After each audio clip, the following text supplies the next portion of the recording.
Occasion ఏదైనా location ఎక్కడైనా తెలుగువారి వేడుక అంటే ఆలివ్ మిఠాయి ఉండాల్సిందే. నమస్తే, నేను విజయ్. ఆపరేషన్ సింధూర్ సక్సెస్ఫుల్గా మన ఇండియన్ ఆర్మీ దీన్ని పూర్తి చేసింది. అయితే రఫేల్ ఫైటర్ జెట్స్ ద్వారా అనుకున్న లక్ష్యాల్ని ఛేదించింది మన ఇండియన్ ఎయిర్ ఫోర్స్. అసలు ఈ అటాక్ ఎలా జరిగింది? ఆపరేషన్ సింధూర్ పేరుతో చేసినటువంటి ఈ అటాక్లో 9 స్థావరాలపై సరిగా గురి చూసి మరీ కొట్టారు మన ఇండియన్ ఆర్మీ సైనికులు, ఎయిర్ ఫోర్స్ సైనికులు. దీని గురించి మాట్లాడదాం. మనతో పాటున్నారు రిటైర్డ్ ఎయిర్ ఫోర్స్ అధికారి, అలాగే వింగ్ కమాండర్గా ఉన్నటువంటి శ్యామ్ ప్రసాద్ గారు. సార్, అసలు అటాక్ ఎలా జరిగింది? ఈ ఫైటర్ జెట్స్ ద్వారా ఎగ్జాక్ట్గా అంటే అనుకున్నటువంటి టార్గెట్ని ఎలా రీచ్ అయిందో కొంచెం డీటెయిల్గా చెప్పగలరా? భారత్ మాతాకి జై. మనము జై. ఉపయోగించిన విమానం పేరు రఫేల్. అందులో వాడిన మిజైల్స్ పేరు, మిజైల్స్ అంటే ఏంది, క్షిపణులు అంటే ఏంది, బుల్లెట్లు, కానీ కొంచెం పెద్ద రకం బుల్లెట్లు. వాటి పేర్లు హ్యామర్, స్పార్క్. వీటి ప్రత్యేకత ఏంటి? ఇవి ఏందయ్యా అంటే ఎంత దూరమైనా ప్రయాణించగలవు. తర్వాత బుల్లెట్స్ కి తనకంటూ సొంత నావిగేషన్ వ్యవస్థ ఉండదు. ఈ క్షిపణులకి, మిజైల్స్ కి, స్పార్క్ అనే హ్యామర్ అనే ఈ మిజైల్స్ కి ఒకసారి వాటిలో ఫీడ్ చేసేసిన తర్వాత ఎర్రర్ మార్జిన్ మాక్సిమం 1 మీటర్ కూడా ఉండదు. అవి దూరం ప్రయాణించి తన ప్రయాణ నిర్దేశం లక్ష్యం చేరిన తర్వాత 2-3 సెకన్ల తర్వాత బ్లాస్ట్ అవుతుంది. అంటే కంప్లీట్ అనిహిలేషన్ అంటారు. పూర్తిగా సర్వనాశనం చేయడం. అదే కదా ఆపరేషన్ సింధూరం అంటే. అంటే ఈ రఫేల్స్ ఎక్కడి నుంచి వెళ్ళుంటాయి సార్? ఈ ఫైటర్ జెట్స్ ఏ ప్రాంతాల నుంచి, అంటే ఏ ఎయిర్ బేస్ నుంచి వెళ్ళుంటాయి?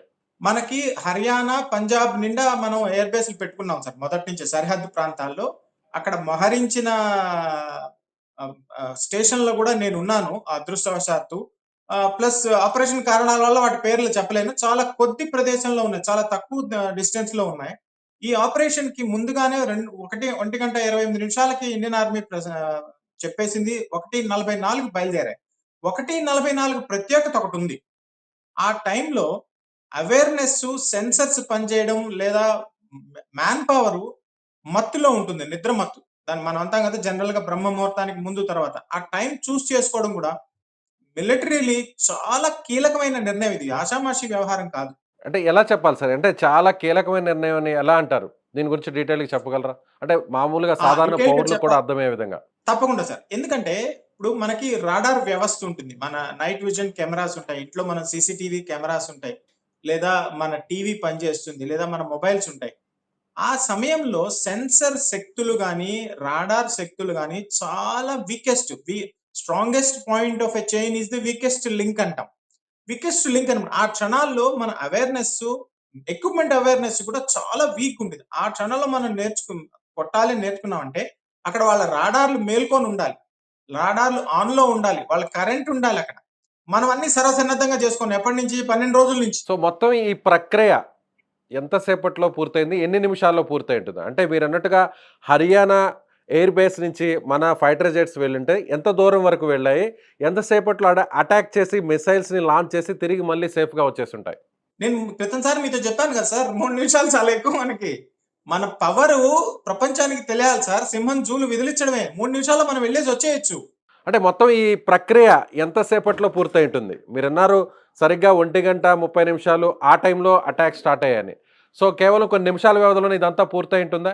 1:44కి అటాక్స్ మొదలయ్యాయి సార్. 1:50కి అంతా అయిపోయి ఉంటుంది. మనం వచ్చి ఇంటికొచ్చి నిద్ర కూడా పోవచ్చు. వాళ్ళు పక్కన పాకిస్తాన్ వాళ్ళు ఏం చెప్తారని ఎదురు చూడడం తప్పితే. కానీ ఆపరేషనల్ ప్రిపేర్డ్‌నెస్ అనేది ఆ 3 నిమిషాలకి, ఆ 4 నిమిషాలకి మనం విధ్వంసం సృష్టించాలంటే మ్యాన్ బిహైండ్ ద మెషిన్ ఎంత కష్టపడాలని దాని గురించి ఆలోచించండి. కొన్ని సంవత్సరాలు, కొన్ని నెలల పాటు, కొన్ని వందల వేల మంది నార్మల్ పౌరుల దగ్గర నుంచి త్రివిధాల కష్టపడితే గాని ఆ 3 క్షణాల్లో ఉత్పాతం సృష్టించగలం.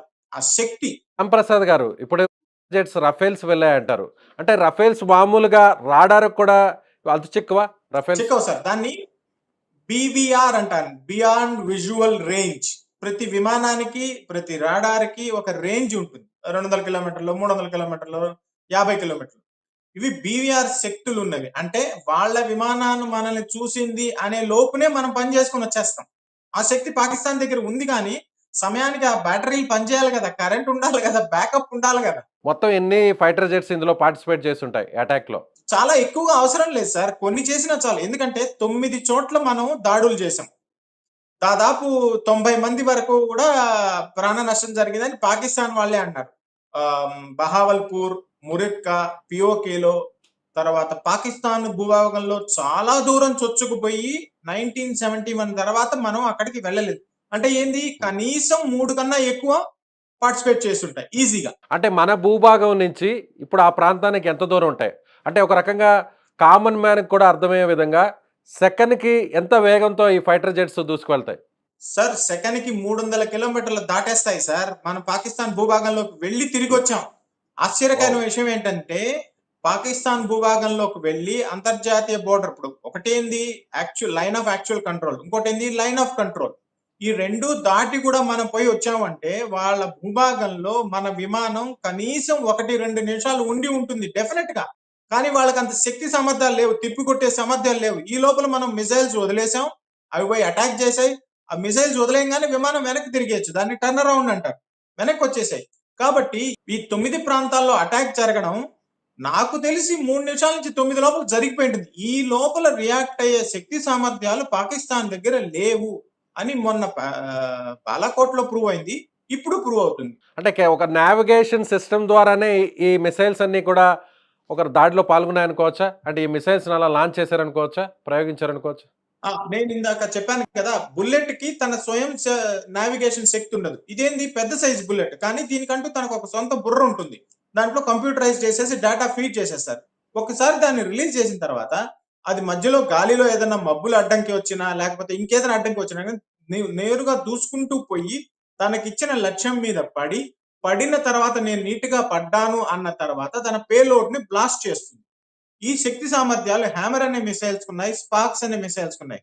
ఈ మిసైల్ పేలితే, ఈ హ్యామరాన్ గాని, స్పార్క్ మిసైల్ గాని పేలితే ఎంత పరిధి వరకు దీని ఎఫెక్ట్ ఉండొచ్చు? మినిమమ్ 50 మీటర్ల వరకు సర్వనాశనం అయిపోతుంది సార్. అక్కడ ఇంక 10 ఏళ్ల వరకు ఏమీ చేయలేం. అంటే ఆ 50 చిన్న మీటర్ల వరకు మైన్యూట్ ఉన్నటువంటి భూభాగంలో ఎలాంటి కట్టడాలున్నా కూడా అవన్నీ కూడా పూర్తిగా కూలిపోతాయి. పూర్తిగా కూలిపోతే దాంట్లో ఉన్న చిన్న చిన్న ఉంటాయి కదా! చిన్న చిన్న ముక్కలుంటాయి గదా! దాన్నేమంటారు? హ్మ్. తునకలు. ఆ తునకలు దూరుకుపోతాయి. ఆ మనుషులకి ఇంక బతికే ఛాన్స్ లేదు. ఇప్పుడు మనకొస్తున్న ప్రతి నిమిషానికి అన్ని ఛానెల్స్ పెద్దగా అరుచుకుంటూ చేస్తున్నారు. మీలాగా ప్రశాంతంగా ఇంటర్వ్యూలో విషయాలు అడగటం లేదు కదా! వాళ్ళందరూ ఓ అని గోల చేస్తున్నారు. దాంట్లో తెలియాల్సిన విషయం ఏమిటంటే, వాళ్ళ ప్రాణ నష్టం పెరుగుతూనే పోతూ ఉంది. సార్ మీ ఎక్స్‌పీరియన్స్‌లో చెప్పండి. అంటే కేవలం ఈ ఆపరేషన్‌తోనే క్లోజ్ చేస్తామా? ఈ ఆపరేషన్ సింధూర్ అనే దాన్ని ఇంకా కూడా ముందుకు వెళ్ళే అవకాశం ఉందా? ఒకవేళ పాకిస్తాన్ ఏ విధంగా రియాక్ట్ అవుతుందో అప్పుడు మన ఆర్మీ కూడా దానికి తగ్గట్టుగా ప్రతీకార చర్య ఉంటుందనుకోవచ్చా? ముందుంది ముసళ్ళ పండగ. అంతే అంటారా? Right sir. Thank you.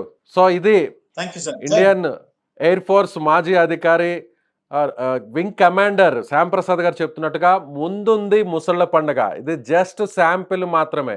మన రఫేల్స్ ఫైటర్ జెట్స్ కేవలం నిమిషాల వ్యవధిలోనే 100 కిలోమీటర్ల దూరంలో ఉన్నటువంటి లక్ష్యాలను టార్గెట్‌ని రీచ్ అయ్యి అక్కడ మిసైల్స్‌ని లాంచ్ చేశాయి. అంటే ఈ మిసైల్స్ హ్యామర్, స్పార్క్ అనేటువంటి మిసైల్స్ నావిగేషన్ సిస్టమ్ ద్వారా ఏదైతే టార్గెట్‌ని ఇస్తుందో ఆ టార్గెట్‌ని రీచ్ అయ్యేంత వరకు నేరుగా చాలా సేఫ్‌గా వెళ్తుంది. అక్కడ టార్గెట్‌కి వెళ్ళిన తర్వాత మాత్రమే అది బ్లాస్ట్ అవుతుంది అని చెప్పారు. కానీ ఇలాంటి ఫైటర్ జెట్స్‌ని పాకిస్తాన్ రాడార్ సిస్టమ్ కూడా కనుగొనలేని విధంగా మన ఫైటర్ జెట్స్ దూసుకు వెళ్ళి కేవలం నిమిషాల వ్యవధిలోనే వెనక్కి వచ్చేసాయని చెప్తున్నారు. మీరేమనుకుంటున్నారు? మీ అభిప్రాయం ఏంటి?